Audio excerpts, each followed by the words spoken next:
Doctor Baba Saheb Ambedkar एक ऐसे महान व्यक्तित्व है जिनके जीवन से युवा अनेक शिक्षाएं ले सकते हैं। हम यहाँ पर ऐसे ही 5 बातों के बारे में चर्चा करेंगे। यदि कोई व्यक्ति उनको अपने जीवन में धारण कर ले तो वह अपने जीवन में अपने लिए तो कुछ कर ही लेगा, साथ ही साथ समाज और राष्ट्र के लिए भी बहुत कुछ कर सकता है। नंबर 1, सबसे पहली शिक्षा जो हम बाबा साहेब से ले सकते हैं वह है शिक्षा का महत्व जानना। बाबा साहेब अम्बेडकर के अनुयायी नामदेव निमगड़े अपनी पुस्तक इन द टाइगर्स शैडो में लिखते हैं कि बाबा साहेब अम्बेडकर रात में पढ़ाई में खो जाते थे। उन्हें बाहर का कुछ भी मालूम नहीं रहता था।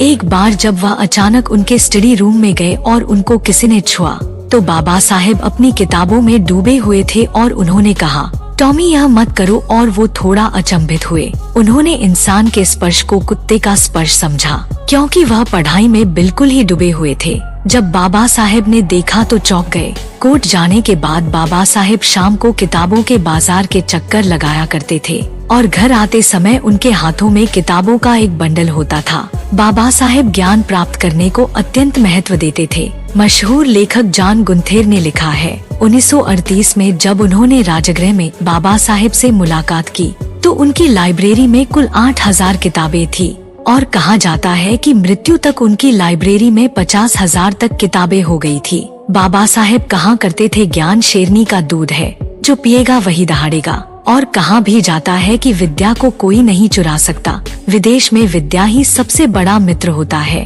वही अगर विदेश की बात करें तो जब बाबा साहेब विदेश में शिक्षा प्राप्त कर रहे थे तो वह लाइब्रेरी में वहाँ के चपरासी से भी पहले आ जाते थे और चपरासी जाने के बाद तक वहीं पर रुकते थे। कहा जाता है कि बाबा साहेब 14 से 15 घंटे से भी ज्यादा पढ़ते थे। यहाँ सभी को सीखना चाहिए कि जीवन में प्रताप को अत्यंत महत्व देना चाहिए। अपने जीवन में हमको ज्ञान को ज्यादा से ज्यादा अर्जित करना चाहिए।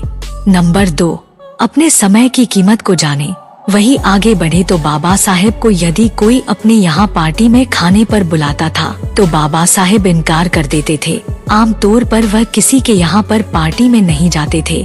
आपको लगता होगा कि शायद वह अहंकार में ऐसा करते थे, लेकिन ऐसा नहीं था। बाबा साहेब अपने कानूनी कार्य से अलग उनका जितना भी समय बचता था उस समय को ज्ञान अर्जित या पढ़ाई में देना चाहते थे। वह कहते थे कि मैं बाहर जाऊंगा तो मेरा समय व्यर्थ होगा, इसलिए आप घर पर ही खाना पैक करके भेज देना। दूसरी बात यहाँ पर हम बाबा साहेब से सीख सकते हैं, अपने समय की कीमत सभी को पता होनी चाहिए और व्यर्थ बातों में ना पड़कर अपने ज्यादा से ज्यादा समय को ज्ञान अर्जित करने में लगाना चाहिए। बाबा साहेब अपने समय का बहुत ध्यान रखते थे। वह काम से आते ही सीधा अपनी स्टडी टेबल पर बैठ जाते थे और पढ़ने लग जाते थे। कहा जाता है कि बाबा साहब देर रात तक पढ़ते थे और फिर जब वह कोर्ट में सुबह काम पर जाते थे वहाँ पर भी दोपहर को जब भी समय मिलता था तब डाक से आई नई पुस्तक पढ़ रहे होते थे। नंबर 3, दृढ़ इच्छा शक्ति या मेंटल टफनेस। 9 साल के बच्चे को क्लास में अन्य बच्चों से अलग बैठाया जाता था।